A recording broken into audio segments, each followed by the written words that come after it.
Aujourd'hui, on parle d'un sujet important pour tous les propriétaires de Renault et Dacia, un rappel massif de plus de 150 000 véhicules en France. Renault a détecté 2 défauts techniques sérieux et si vous possédez une Renault ou une Dacia récente, cette vidéo est pour vous. On fait le point ensemble, c'est parti. Renault a annoncé un double rappel qui concerne 2 campagnes distinctes. Ces rappels ne sont pas liés aux airbags Takata, mais à des défauts qui peuvent provoquer des pannes, voire des risques plus graves comme un incendie ou une perte de puissance. Rassurez-vous, ces opérations sont courantes dans l'industrie et montrent la volonté de Renault de garantir votre sécurité. Le premier rappel touche le Renault Koleos 2. Produit en Corée du Sud. Le problème, un risque, le tuyau d'alimentation en carburant se déconnecte partiellement. Les symptômes à surveiller. Un voyant moteur qui s'allume au tableau de bord, une odeur de carburant autour du véhicule, des difficultés au démarrage. Dans les cas extrêmes, ça peut provoquer un arrêt brutal du moteur, voire un incendie. Heureusement, un système de sécurité coupe la pompe à carburant automatiquement en cas de problème. Les modèles concernés 2901 Koleos, fabriqués entre septembre 2019 et septembre 2023 à Busan. Solution remplacement gratuit du tuyau d'alimentation, Renault prend tout en charge, pièces, main-d'œuvre et prêt d'un véhicule si besoin. Le deuxième rappel est beaucoup plus large. Il concerne plus de 155 000 véhicules hybrides et hybrides rechargeables, produits entre avril 2019 et septembre 2022.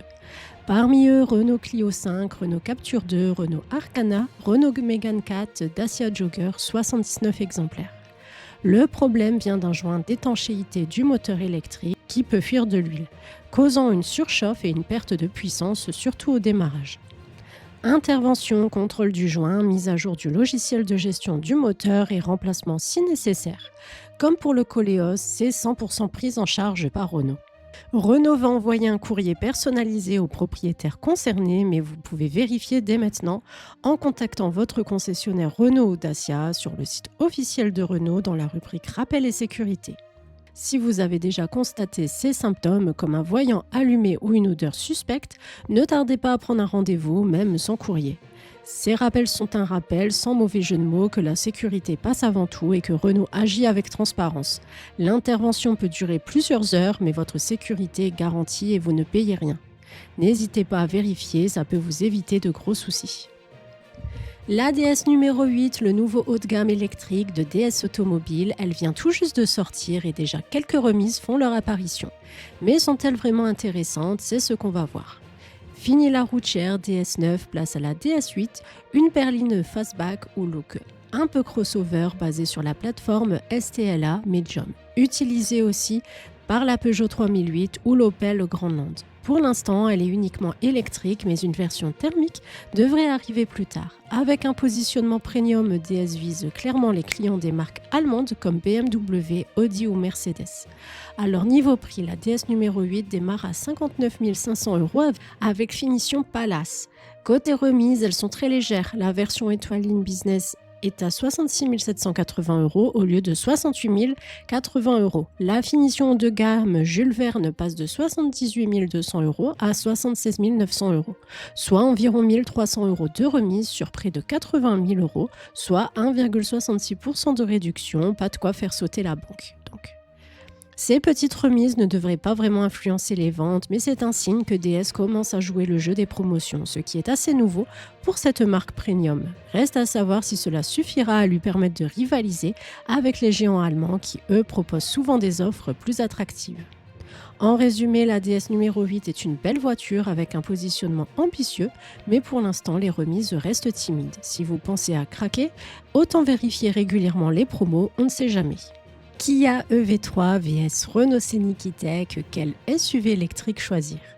Le Kia EV3 est un SUV urbain compact de 4,30 m basé sur la plateforme EGMP partagée avec le Niro EV. Sa version haut de gamme embarque une batterie de 81,7 kWh et développe 204 chevaux pour une autonomie WLTP de 563 km avec jantes 19 pouces. De l'autre côté, le Renault Scenic E-Tech est un peu plus grand avec 4,47 mètres. Il utilise la plateforme CMF EV, une batterie légèrement plus grosse à 87 kWh et un moteur de 218 chevaux pour une autonomie WLTP annoncée à 610 km, toujours en version 19 pouces.